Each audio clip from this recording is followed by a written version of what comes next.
Anna, let's start off by you telling me a little bit about yourself. The first time I met you was in Istanbul, and you were, I think, working as a teacher. Is that possibly? No? I was a teacher. I was working, I think, as a preschool teacher when I met you. And then the next time I saw you was in Brooklyn, and you were selling marshmallows on the street or something like that? I was selling marshmallows at the Columbus Circle Christmas Market. Oh, okay. And yeah, for about a month. And so what are you, you're still in New York, and what are you up to now? I am a part-time customer service agent at a theater ticketing company. That sounds so richly rewarding. Yeah, old people yell at me all day. It's really great, though. Well, you're actually probably providing a really good psychological outlet for them because, like, you know, they'll probably be nicer to their families after they yell at you. Oh, yeah. Sometimes they just want to talk. You know, it's really... growing up in Florida really prepared me for that. I bet. So people. And do you have, like, a creative project that you work on? Are you any kind of artist or, like, anything like that? I did a lot of that in Istanbul. I was kind of a well-fed artist instead of a starving artist, and I painted lots of... I liked painting the walls in my house. I did murals and stuff. I have this big painting of a tree. But no projects right now. I should probably do that. I have so much free time in between old people yelling at me. Well, it'll probably inspire you. So the reason we're doing this video is because you are a kind of Olivia de Havilland superfan. And so I wanted to ask you about how you got into old movies in general and how you got into Olivia de Havilland, like if there's a movie that you remember as being one of the early movies of hers that you saw. What's your origin story? So probably the first Olivia de Havilland movie that I saw was Gone with the Wind, because that was a family person, I think it might have been one of my grandparents, was like, did you know that our seventh cousin is Clark Gable? And I thought that was really cool. It's like three really times removed or something. And so I just like went through and watched all the Clark Gable movies, and I really liked watching TCM, and Olivia de Havilland is really great in Gone with the Wind. It's not my favorite movie by any stretch of the imagination, but she's wonderful. And then I think, I'm not really sure where the leap went, but I think I just kind of became a teenager, and instead of having a modern sort of couple that I rooted for and shipped, I shipped old people who were mostly dead, except for Olivia de Havilland because she's 100 and still alive. And that led me into watching everything with Errol Flynn and Olivia de Havilland.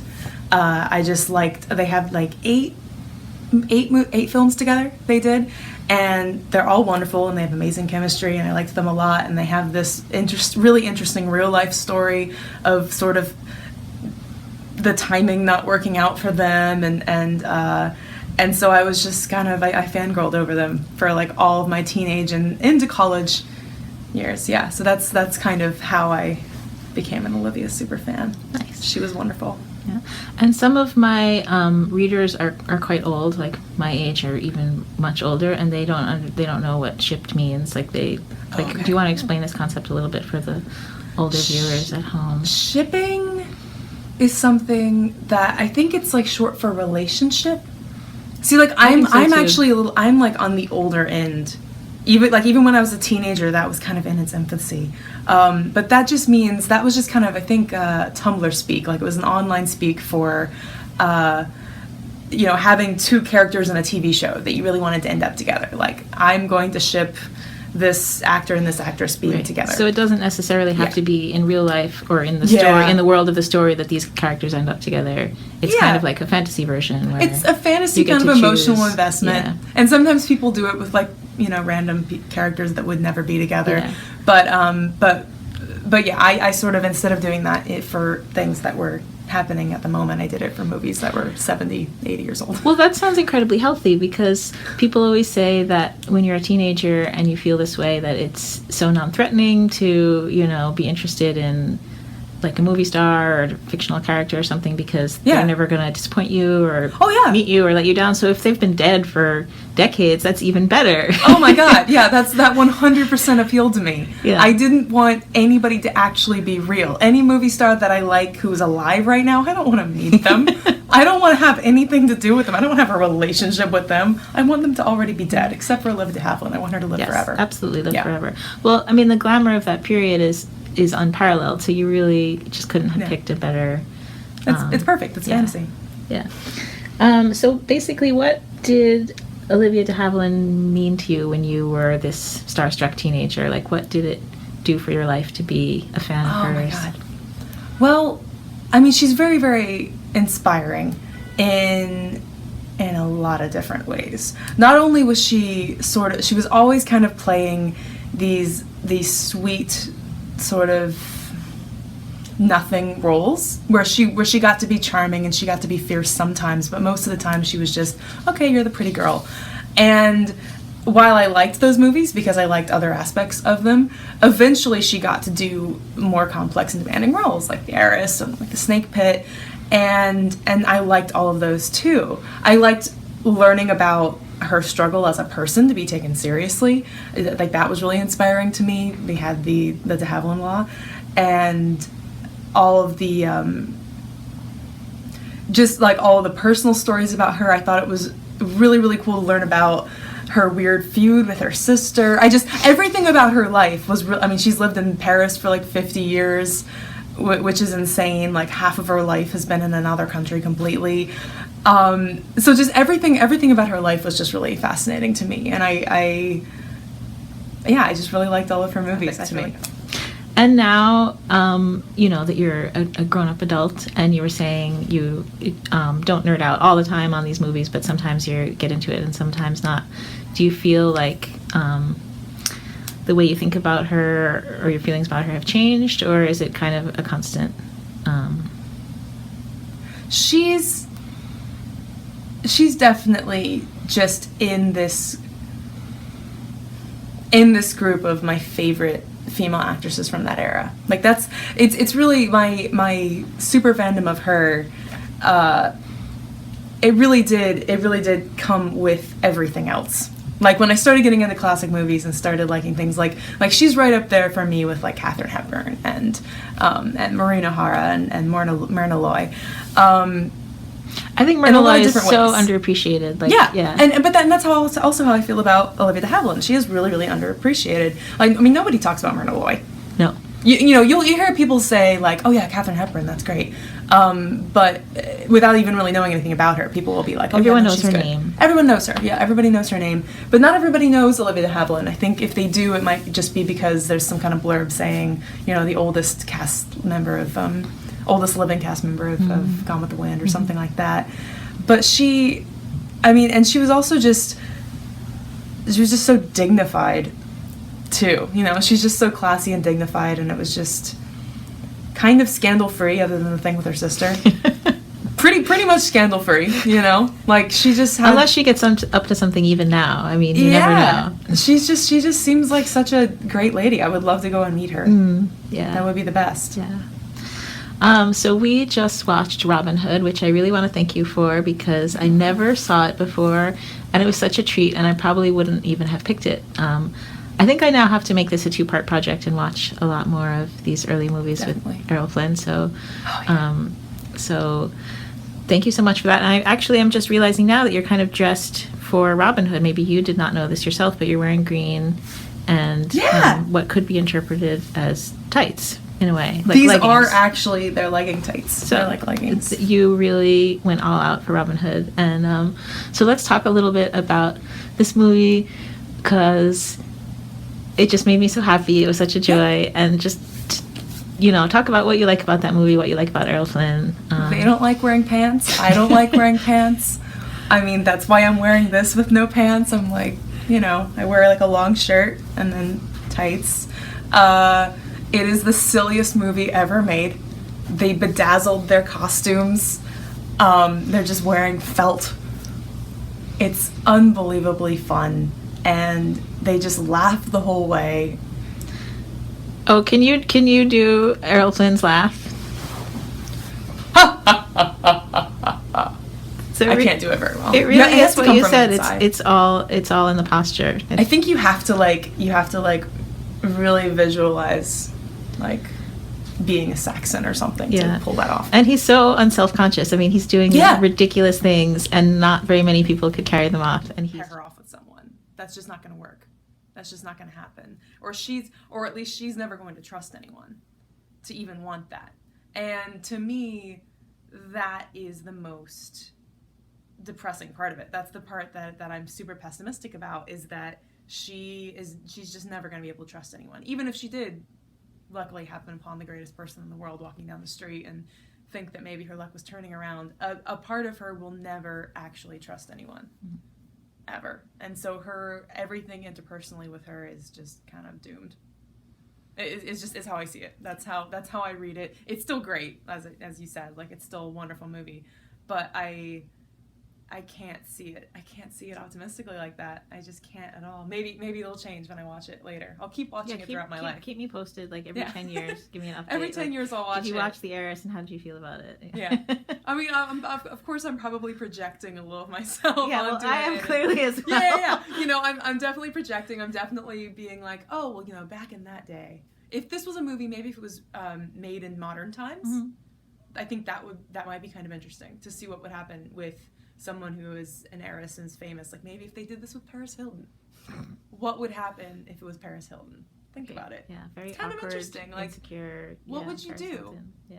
Well, like, what would she do? How would you? I don't know. How would you feel about that if she hit the? I mean, I don't know how old she is, but if she reached a certain age that they're trying to make Catherine Sloper be, mm-hmm.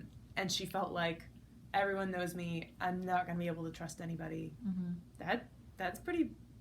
That's pretty pessimistic. I mean, I would feel very pessimistic about that, about her future and her hopes of, you know, having a simple sort of life outside of her embroidery. How do you think that they were able to pull off this movie magic where they made Olivia de Havilland look homely and plain in the beginning of this movie?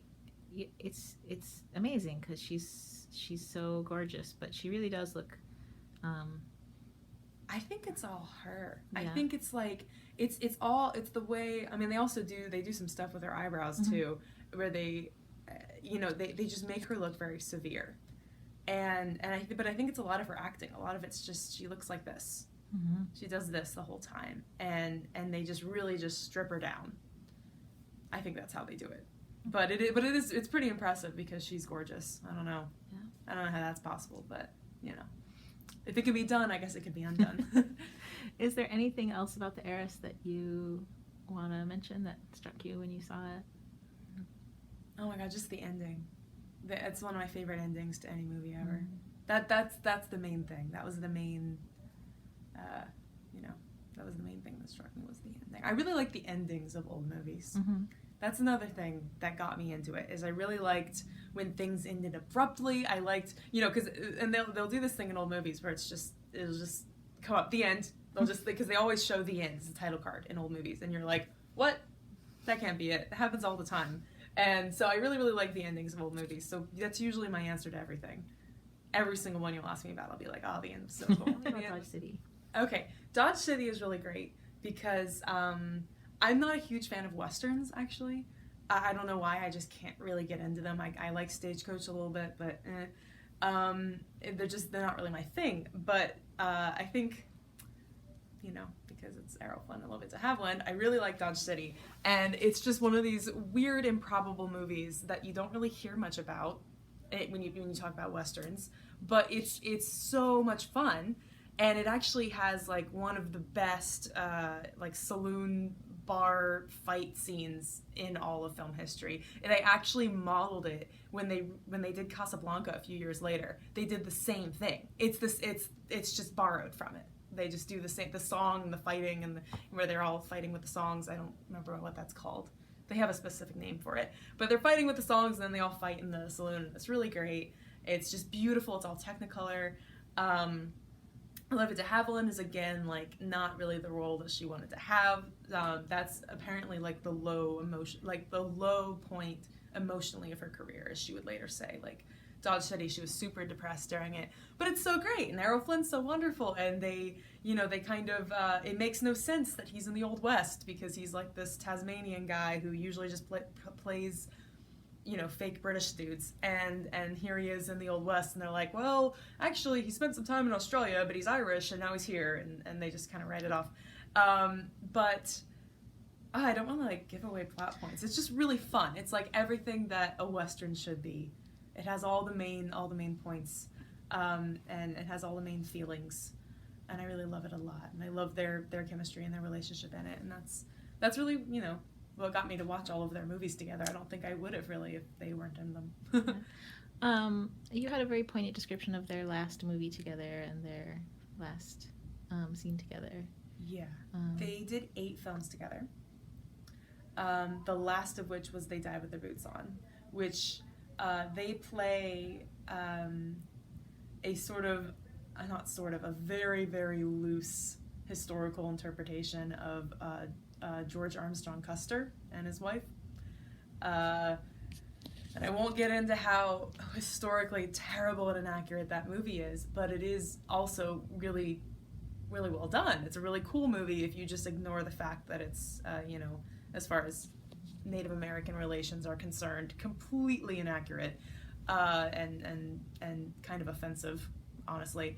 But their relationship is really great, and like those two as actors are just wonderful together. They have a final scene that ended up being, it's the last movie that they shot together.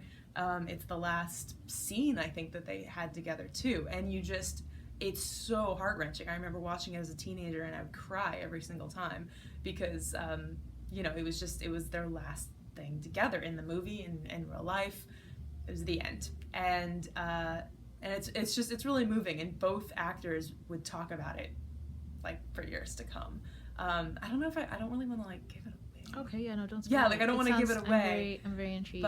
But there's just this. I mean, just like the circumstances. I don't want to give away the circumstances, but there's this really wonderful line where he just sort of takes her into his arms in a very old Hollywood beautiful way. I mean, really, I think it's one of the best versions of that I've ever seen because it just feels so loving. And he says, "Walking through life with you, ma'am, has been a very gracious thing." It's like one of my favorite lines, and I just flushed saying it because it's like just one of the most beautiful things I've ever heard in a movie. And it's not even a movie that's something I recommend that much, but they're great. Their performances are wonderful, and it's fascinating to watch from their beginning in Captain Blood all the way to They Die With Their Boots On, and how each of those actors were very, very underestimated and not given the roles that they deserve and all the things that they did with them. So would you say both at the time and now in retrospect they're both kind of underestimated? Yeah, I mean most of what Errol Flynn is known for is just being like a swashbuckler and being a pretty boy, and but he was a really good actor. It's like you said earlier, when we were watching Robin Hood, you were like, not many people could pull that off. The weird thing where he just kind of goes, ha ha, when he's laughing and giving these really, rousing, amazing speeches. He does it, but he just does it so well. There's no sense that he's self-conscious at all. And that the actor was like, oh, I really want to do serious, awesome stuff. And he did. He did a little bit of that. And of course, Olivia de Havilland did a lot of that later on in their life.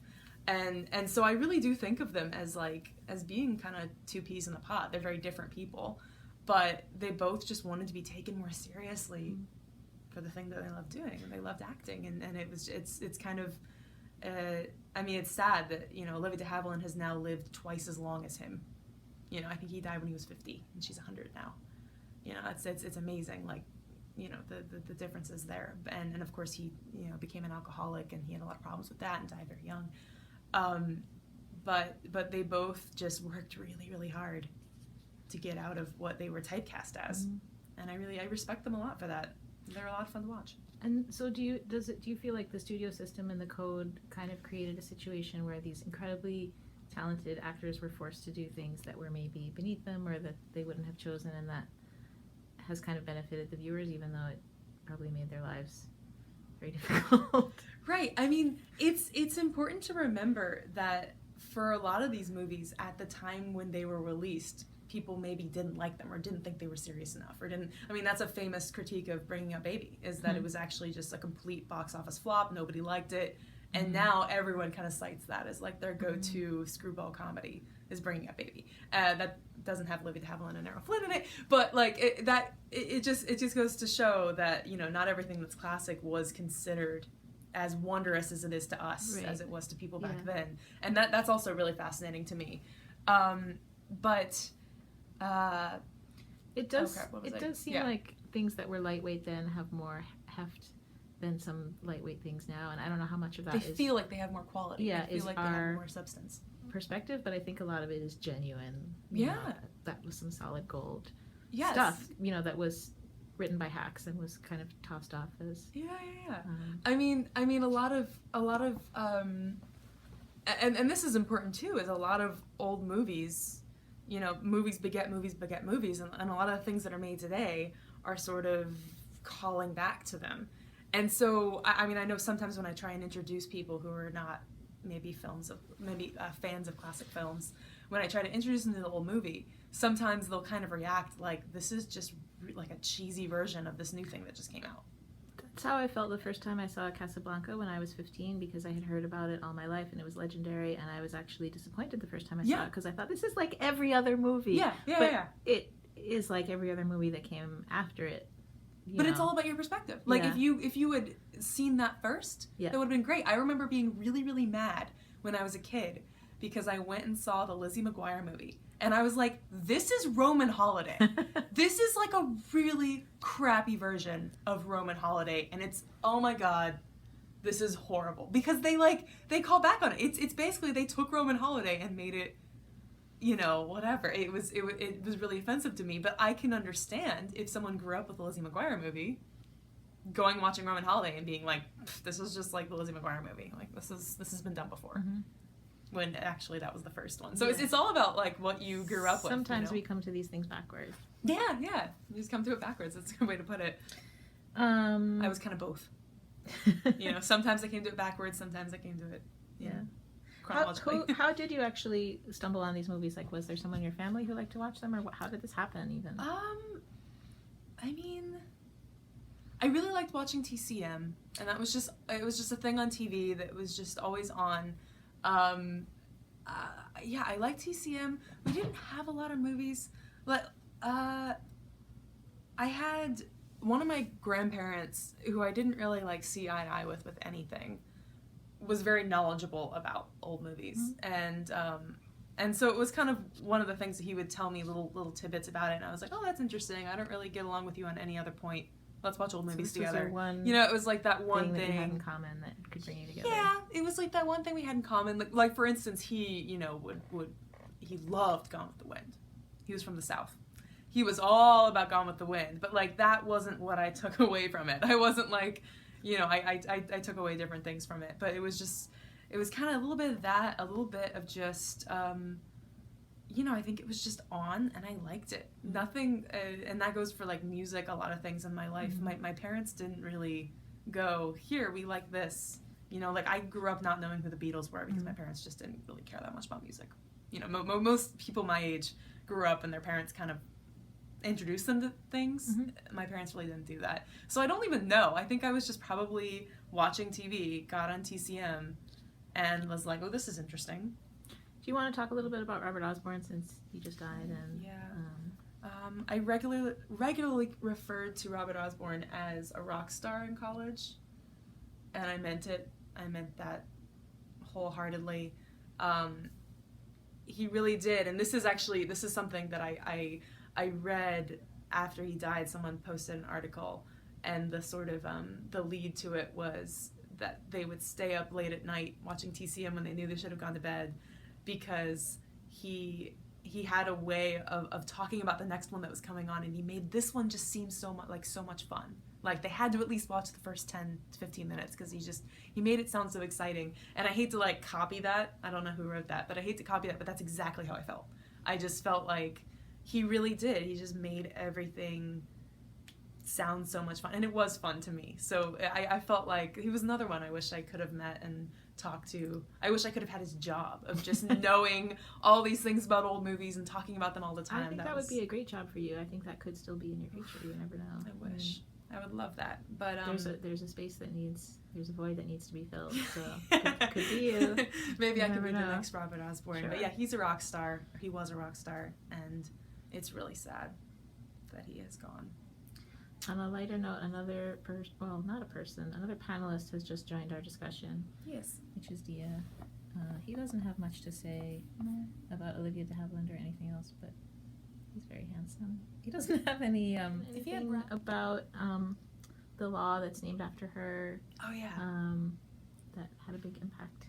Oh yeah, I mentioned that kinda before and then I earlier, glossed but over it. some people might not even really know Yeah. anything about it. So the de Havilland Law is really fascinating because it's still used today and it's really important in contract negotiations. A lot of musicians use it now to get out of record label deals. But basically, like, my understanding, because of course there's a lot of lawyer speak in that I don't have. But I would much rather hear from an interesting human being than from a lawyer. So it's Great. fine if Yeah. you get something a little bit wrong. Just make it interesting. Okay, so basically it was just this, the way that the studio would just have these contracts. They'd have these actresses, they'd snatch them up when, Olivia de Havilland, she was like 18 or whatever, and they put them in these 7-year contracts. And they did this super sneaky thing where they were like, well, it's 7 years, but you'd have to be working every day of those 7 years. And obviously, with the way movies are made, project to project, you're not going to be working every single day for 7 years. So it ended up that those 7-year contracts would completely dominate a young actor or actress's life. It's like indentured servitude. It was, really. It was just, and if you were given scripts and you refused them, if you refused enough scripts, you would be suspended, and then that would be tacked on to the end. That happened to Olivia de Havilland. She had refused so many scripts that she had 6 months tacked onto the end of her contract. And so she was backed up by the Screen Actors Guild, I believe, but she filed a lawsuit that eventually became known as the de Havilland Law, which is pretty cool. Have a law named after you. Just basically saying that if you have a 7-year contract, it's 7 calendar years. It's not like if you're working for 20 days and then you have 40 days off. It's not just 20 days counted. That's a whole. Brought her sister out of the retirement of hating her to say Hollywood owes Olivia a lot. This was like a really great thing. All of her peers were really thankful for it. Everybody loved her for that. It was great. So what's up with her and her sister? So Olivia de Havilland and Joan Fontaine were sisters, and they seem to have had a very unusual relationship. Although actually not that unusual. A lot of sisters don't get along. It's not. Yeah, it's weird because I get along with my sister a lot, but I can kind of understand someone being like, I don't. It's kind of like having a friend that you want to cut off. If it's not working, why talk to them? I guess it's kind of sad, especially since they both lived to such an old age. Joan Fontaine only died a couple years ago at like the age of 96 or 97. They were both very old. But they grew up, they didn't like each other. Joan Fontaine was sick a lot. She was a really sickly child. And so I think there was just this sort of thing they had with their mother where their mother was like, oh, Olivia can do this and Joan, you can't. Mm-hmm. And of course they didn't, use the same last name. Joan used her mother's maiden name. I think their mother's name was Fontaine. And just completely went separate ways even though they were in the same industry. And I think that was a lot of pressure, to and a lot of competition. I can't imagine having, being my sister is wonderful, but we don't have a competitive relationship at all. I think if we were in the same industry and we had to compete and, and of course anything to do with women, it'll have something, where there's a lot of pressure to maintain your looks and, boyfriends and things like that. That just sounds like a recipe for disaster for two sisters who never got along to begin with. They are the only siblings in Oscar history that have won Best Actress, or a Best Actor in a Leading Role. So they're both great. I like Olivia de Havilland more, but they're both great. And they just had a lot of little tiffs. One would win an award and the other would go to congratulate her, and they would just walk past. When their mother was dying, they disagreed on how to treat her. I think she was dying of cancer. This is also very common, really. Yeah, if you think about it, it's something that I could see happening, not with me and my sister, but with my parents and their siblings, and how much they fight and bicker, and some of them really don't get along. I think it's just being high profile makes it seem a lot more extreme. I think it was probably just, just being oil and water. It's really hard. Family is hard sometimes. But they didn't agree on how to take care of their mom, and then when their mom died, apparently one didn't tell the other that the mom had died, which is kind of gross. You know, it was just a lot. I think they stopped talking in the 70s and didn't talk until Joan Fontaine's death. Like, I mean, they didn't talk at all. She just died, and they just never reconciled. But yeah, that's crazy. It's a crazy story. Yeah. But I think it's so interesting that Olivia de Havilland was in so many movies where there are two sisters, one good, one bad. And I know it's just an old Hollywood standby plot, and that she did not come up with this story. And usually she was a good sister. She got to be both of them in Dark Mirror, which was really cool. Yeah. But I just think it's interesting that she was cast so many times in this scenario. I mean, we're talking about how they were forced to be in so many things, but she rejected a lot of scripts, so maybe she saw something of herself in being in a sister role where she was either where I mean it might have been somewhat like she really liked playing the good sister, to sort of reinforce that, like, well, I'm the good one. I am the good sister. I am the good sister. Yeah. Of course, I'm perfect for this role. You know, I mean, I can kind of see, I can kind of see her doing that. Yeah. Well, Anna, thank you so much for talking to me about Olivia de Havilland. I love talking about her, and me too. I just think hearing from someone who's so enthusiastic, it just really kind of brings her to life and can make people appreciate what is so great about her. Is there anything else, any other favorite movies you wanted to mention, or anything about her that you like that you want to throw in there? No pressure. Well, what's a significant one that we haven't talked about yet is The Snake Pit. Yes, which is thank great. You. Because it's a really great movie, and as you were saying earlier, like it is a little, it's dated. You know, you wouldn't, if you watched it today without any context, you might be like, ugh. You know, but it was one of the first, if not the first movie that tried to depict people with mental illness accurately. It's very sympathetic. Sympathetically, I mean, it's not positively. The way people think about mental illness today, but you feel sympathy for this character and her plight, and I think it was late 40s, right? It was 1948. I'm not sure, honestly, but yeah, it's. You know, it's sort of portrayed as something that could happen to almost anybody, and it's not a stigma. It's not a sign of you know, like you're just a bad person, so this happened to you. It's not. I feel like sometimes in older movies, if there's something wrong with you, if you have a physical deformity, or if you're not beautiful, or if you're not something, then that just means that you're from a bad family, or it's a defamation of your soul, or something. Well, you know? Also, I mean, it seems like in most movies, characters have kind of movie disease where it's very unspecified. They die in a very beautiful way.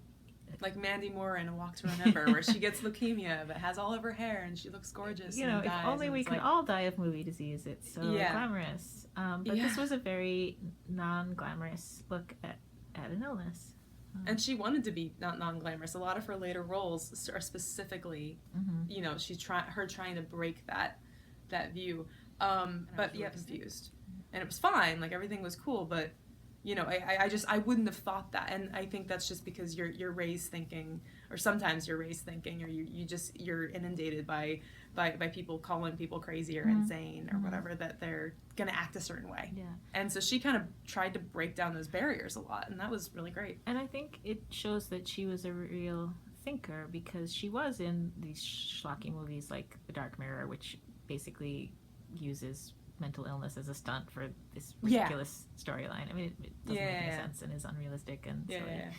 But I mean, I guess something made her think deeper, and she wanted to pursue this project. So that's awesome. Yeah, that was after her break in the contract too. So she was already on her way up. That was Snake Pit. I think was around the same time as The Heiress. Okay. I think those were within a year of each other. So it was all happening at once. Yeah, I mean, when she was picking her own movies, she picked some really good material.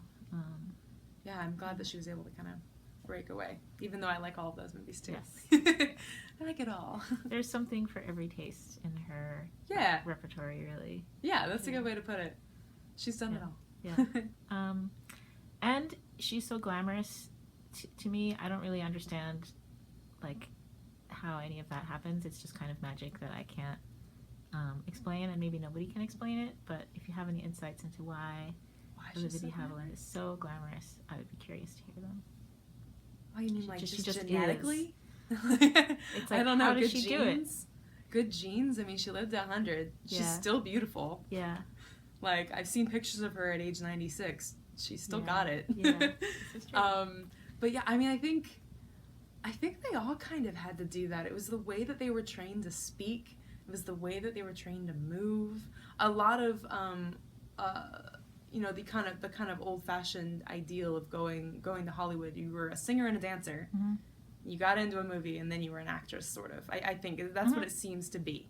It seems to be like you start off with that, and you have to be kind of multi-talented. And she was very multi-talented. And yeah, I mean, I don't know. I think it was the way she carried herself, and just the standards of the day that you had to be. You had to just kind of fit this mold. I think everybody was super glamorous. Yeah. You know, like mostly. it's hard to even to say anybody wasn't, because even when people weren't traditionally like a lot of people say that like Katharine Hepburn sort of rejected those norms, but she was still super glamorous to me. Yeah. She was still incredibly glamorous. She and just in slightly different ways. Yeah. So I mean, I'm not sure how to answer that. There's so many things about that era that I'm glad have changed. Oh, but, yeah. You know, they just don't make them like that anymore. And I learned it's hard to do that with your hair every day. oh yeah, can you realistically, talk about that? You have tried to do that with your hair, and I go through weird hair phases. Most of them involve me having long hair, which is not that weird. But this one, when I was a sophomore in college, is when I really hit a really strange phase where I cut off all of my hair and put it in rollers every night, like every single night.